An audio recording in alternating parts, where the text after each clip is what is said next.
Hello and welcome to the Institute of Economic Affairs Worldwide webinar.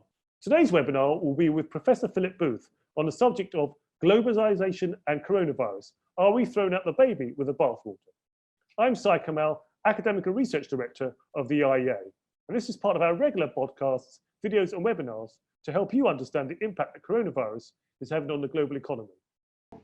Well, good afternoon, everybody, or good morning if you're somewhere west of the UK. In a sense, this whole presentation and the way it's been delivered demonstrates the ubiquity of globalization. It will be an interesting challenge to try to find out how many countries were involved in the production of this webinar in various ways, whether it be the software, the hardware that you're using, and so on, or indeed many of you may come from a number of different countries. And as you probably see when I finish the first half of my talk, that when it comes to globalization, I think there's a very nice baby here that we want to preserve, and really very little bathwater that is worth throwing out. And I think there are great risks arising from COVID-19 in relation to globalization, and they exacerbate risks which are already developing when it comes to support for the process of globalization. And I'm going to start by talking about the benefits of globalization over the last 30 years or so. Most of you will be pretty familiar with these. However, if people are arguing that greater protectionism would allow us to have better health security, we have to weigh that up against the way in which globalization has resulted in more prosperity and allowed the world to support a much greater population, and a much greater population in good health. So that's hence my subtitle, Throwing the Baby Out with the Bathwater. Now, first of all, what is globalization? Well, it manifests itself most obviously in the free movement of goods, services and people. The UK imports and exports around £600 billion worth of goods and services a year. In other words, about 1/3 of national income. We export higher education. Foreign students come to the UK and pay for a university education, financial services, legal services, and so on. And we import large volumes of manufactured goods.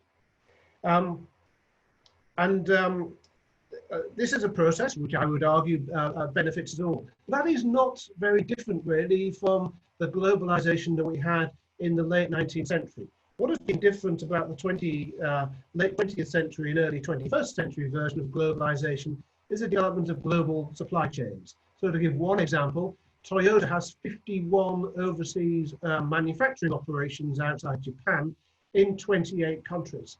And also the free movement of capital. Give an example there.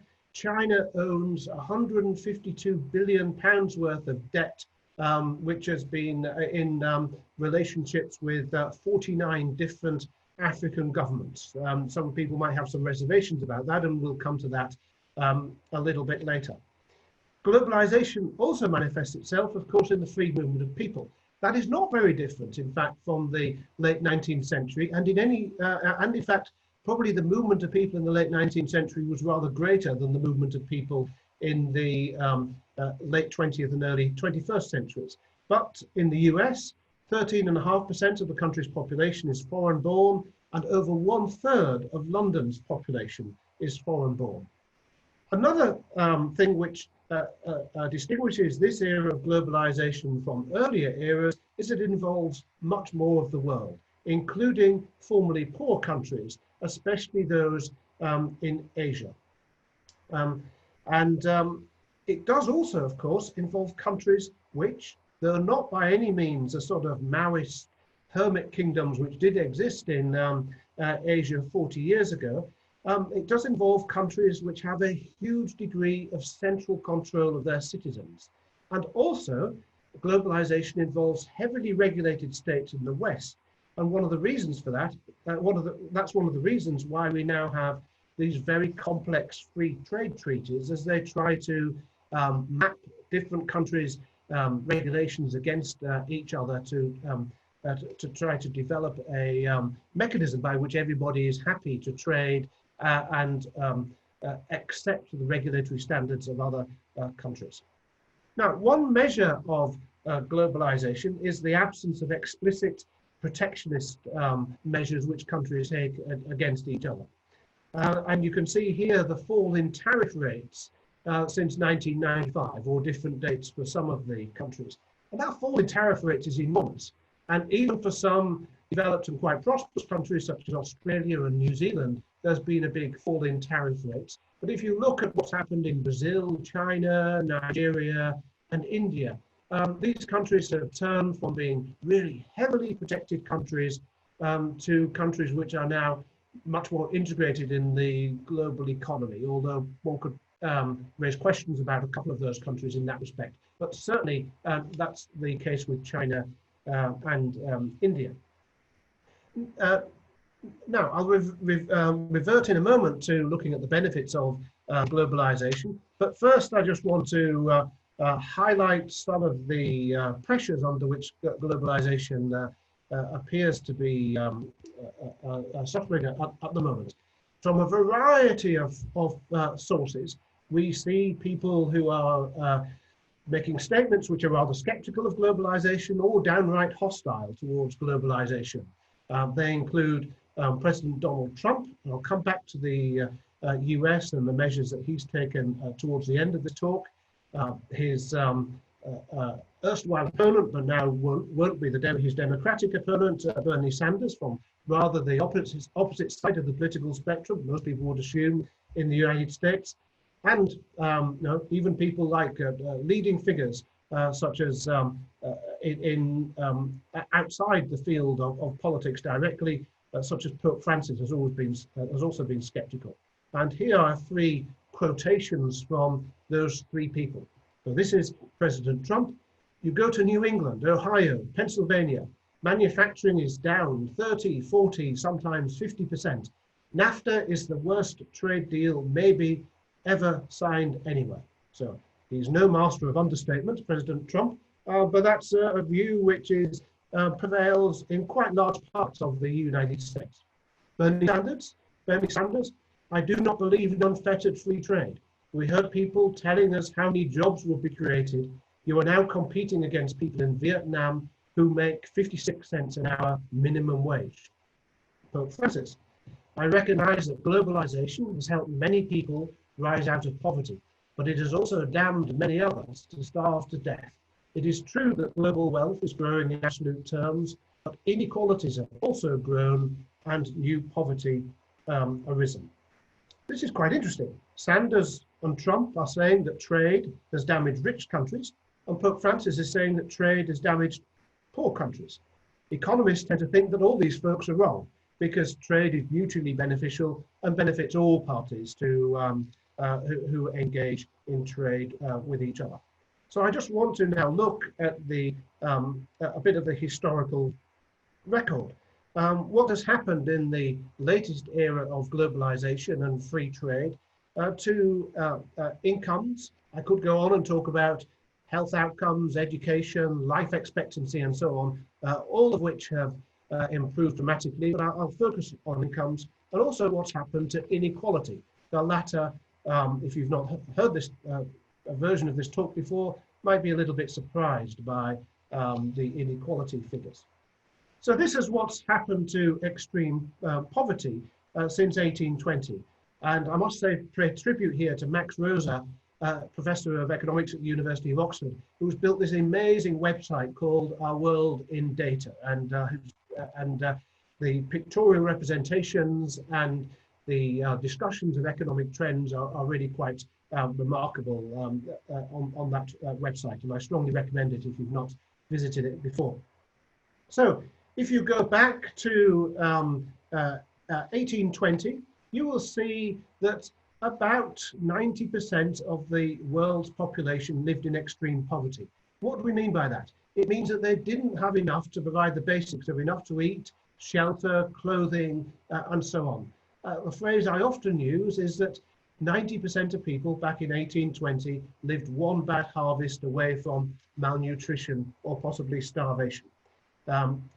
Now, if you fast forward to 1880, that figure's not fallen by very much. And indeed, if you fast forward right to 1990, you've still got 40% of the world's population living in abject poverty. By 2015, this had fallen to 10%, and by now it's probably of the region 6 or 7%. So we can say that between 1990 and 2015, we made as much progress in reducing abject poverty as we had in the whole of the economic history of the planet put together. That is really quite remarkable. What is perhaps more remarkable, or more surprising to some people, is the way in which inequality has fallen significantly over the last decade. And because of demographic trends and because of other trends, this is highly likely to continue until 2035 at least. So another great graph for Max Rosa here. The top half of this picture shows you the distribution of incomes in the world in 1800. And there's a very faint line, red line, that you might be able to see on that picture. If you can't, don't worry. But it shows that about 80% of the world's, 80 to 90% of the world's population lived below the poverty line. The red line marks a poverty line back in 1800. Now move on to 1975, and I think this is a really interesting graph. And there's been a reduction in poverty. That's true. But this graph suggests that the world's population are almost living on two different planets. And of course, we coined the term then the first world and the third world, the second world being the communist world. So the graph for 1975 shows there's been some movement out of poverty, but huge inequalities between the rich world, which is developed, and the poor world, which remains undeveloped. Now move forward to 2015, and the shape of the graph is rather like the shape of the graph in 1800. But of course, it's moved dramatically to the right. There are now only around 10% of people in absolute poverty. The vast majority of people are to the right of that faint red line. But the most important thing is that we actually look as if we all live on the same planet. The shape of that income distribution is not very different from the shape of the income distribution for an individual country. And that is really a remarkable achievement, which has happened in the last 30 years. It doesn't matter what measure of human progress you take, infant mortality, maternal mortality, illiteracy, life expectancy, you'll see these extraordinary trends, both in absolute values, but also reductions in inequality. Now, I just want to say a little bit about the United States and globalization. I don't think all these arguments apply to the UK to the same extent. However, David Autor has argued, and when David Autor argues, it's worth sitting up and listening, that globalization has actually led to problems in some parts of the United States and possibly reductions in real incomes because of the way in which it's reduced the world price of things which the US used to export. And I think this does explain some of the hostility to globalization in the US. I should add that this is not an argument against free trade for the US, because the world price of those products would have fallen regardless of what the US had done. So protectionism wouldn't help the US in that respect. Its export markets have, in a sense, been undermined by competition from other countries. So the next question is whether or not this human progress, it's coincident with globalization, there's no doubt about that, but is globalization and is free trade causal? Well, there's a lot of evidence that suggests it is. I'm not going to present that evidence in detail. This graph here shows you the relationship between the income in countries with incomes of less than $15,000 per capita and an index of openness to trade. Seems to suggest quite a good positive correlation between the two variables. This graph, I think, also taken from our World in Data, suggests some other pointers. You can see here the reduction of the number of people, this is a number, not the proportion, of people in extreme poverty in different parts of the world. South Asia at the top, East Asia and the Pacific, and then Sub-Saharan Africa. There's been incredible progress in South Asia and East Asia and the Pacific since 1970. No progress at all in Sub-Saharan Africa, although the proportion of people in poverty has fallen in Sub-Saharan Africa, the number hasn't. And roughly speaking, you can say that those parts of the world which have engaged in the process of globalization have reduced poverty very dramatically. Sub-Saharan Africa, which hasn't to nearly the same extent, has not reduced poverty. And there are a number of studies which suggest a causal link between globalization, economic progress, and poverty reduction. And although of course those studies are contested, there are really no studies which suggest the opposite, that globalization is problematic for reducing poverty. And of course, globalization complements and is complemented by other things. It's not a case as if you remove all restraints to trade, a country will naturally become rich, but it's globalization has to be complemented by good institutions, the rule of law, protection of property rights, good justice systems, and so on. There are other things kicking around which are important for explaining the reduction in poverty. There is though no doubt that globalization is under threat, and it was under threat well before the current crisis and before COVID-19. I looked at some data from the Fraser Institute Economic Freedom of the World Index, which is one of the many indices of this type, the one that tends to be used in academic studies. And the index ranks different countries' freedom to trade by looking at a number of variables, some of them quantitative, like tariff levels, and some of them qualitative.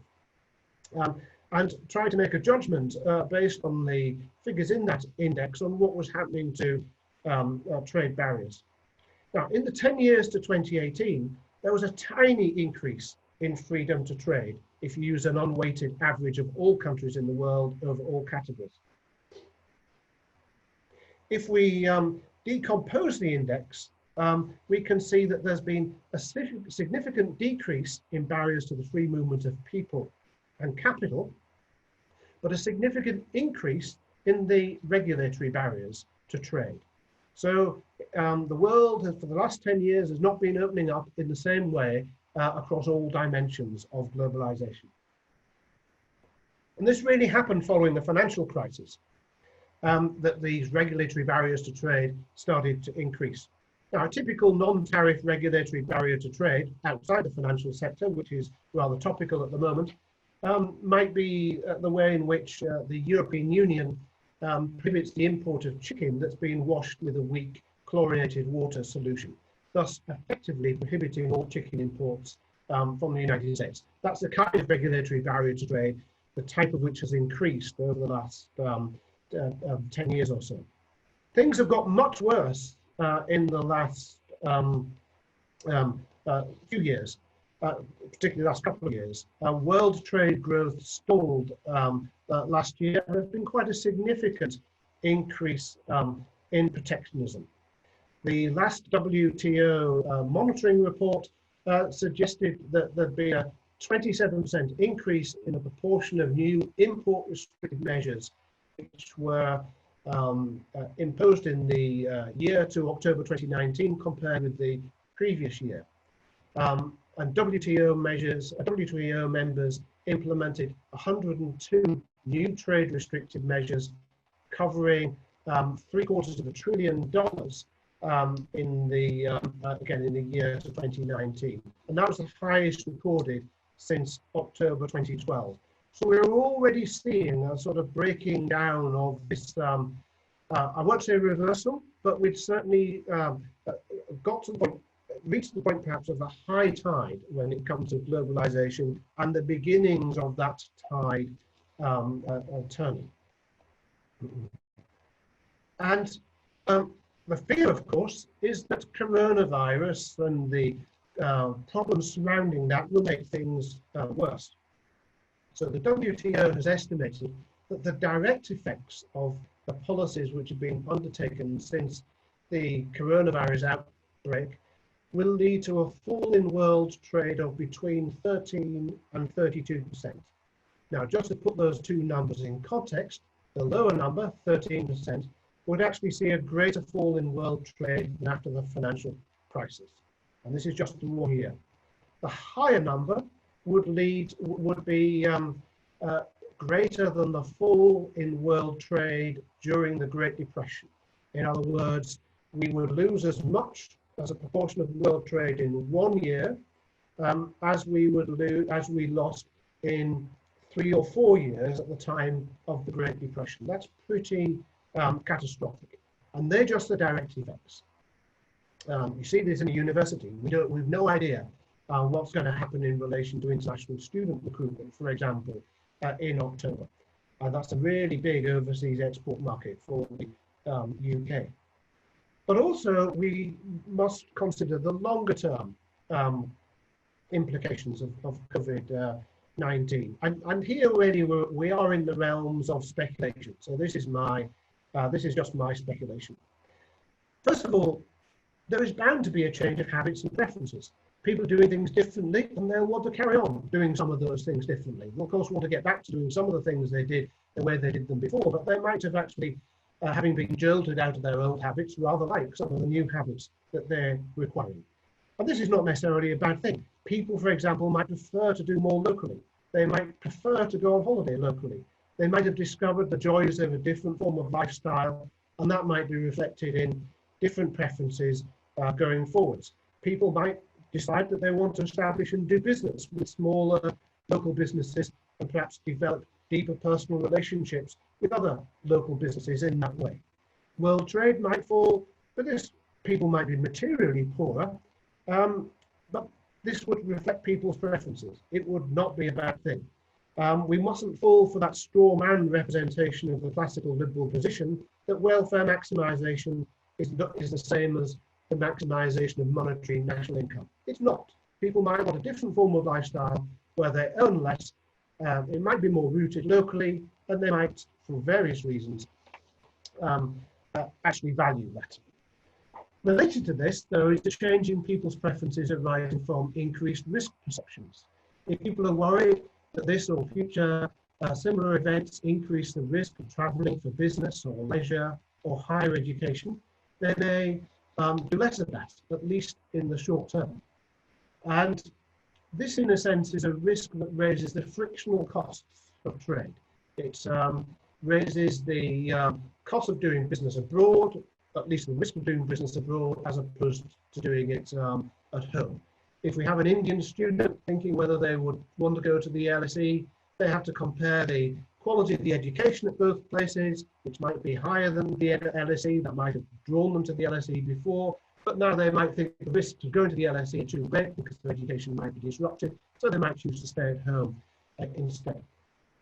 Now, there's not a great deal other than ensuring that we have policy certainty that the government can do about this, because the risk is inherent. These are people's genuine perceptions.